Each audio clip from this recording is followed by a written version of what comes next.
Alright, tubes. The most highly anticipated Ford Ranger video of 2014. You guys had a lot of good ideas as to what the possible source of all the clattering noises coming from my engine were. And some of you guys were correct. Of course, you already know what the problem was based upon the title of this video. But I just wanted to let you guys know before I get started. This isn't really going to be a how-to.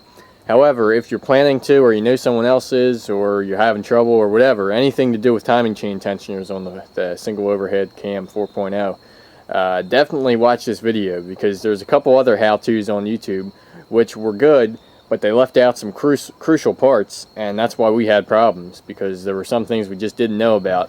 Just to give you guys who aren't so familiar with this engine a bit of a background, the 4-liter single overhead cam engine actually has 3 different timing chains in it. And on each of these 3 timing chains there is a tensioner.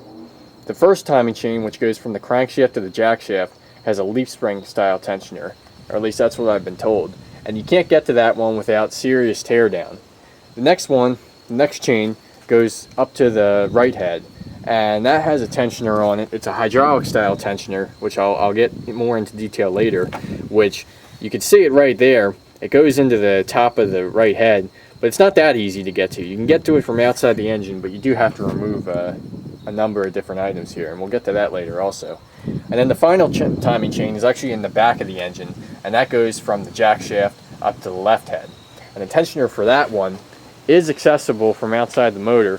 What you have to do is you got to take the front wheel off here, and I don't have it all unbuttoned for you guys to see, but if you remove that mud shield there, it's up on the side of the engine going up into the head. Screws right into the block. Now this overhead cam engine was what replaced the overhead valve motor, which I believe in the Rangers they switched in about 1998. This motor is actually used in the Rangers, the Explorers, and some of the Mustangs too. So it's a pretty popular engine. And also popular with this engine is the timing chain issue.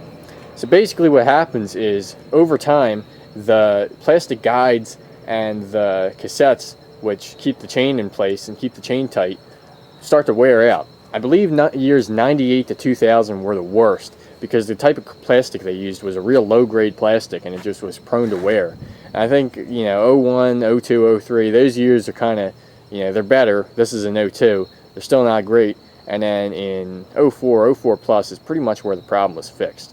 But the reason I'm explaining all this is because one of the first stages of the problem is what they call the cold start rattle. And on my truck, it didn't actually always do it on cold starts. But what would happen is when I started the truck up, again, not always a cold start, just after it had sat for some period of time, and sometimes it wouldn't do it, I'd just get a real quick rattle out of it until I got oil pressure. And it was basically the rattle you guys, if you guys did see that previous video, it was like that, except only for a second. And after hearing some of the horror stories about the timing chain losing tension or jumping a tooth, or the timing chain snapping and your valves going through your pistons, I wanted to do whatever I could to eliminate that rattle.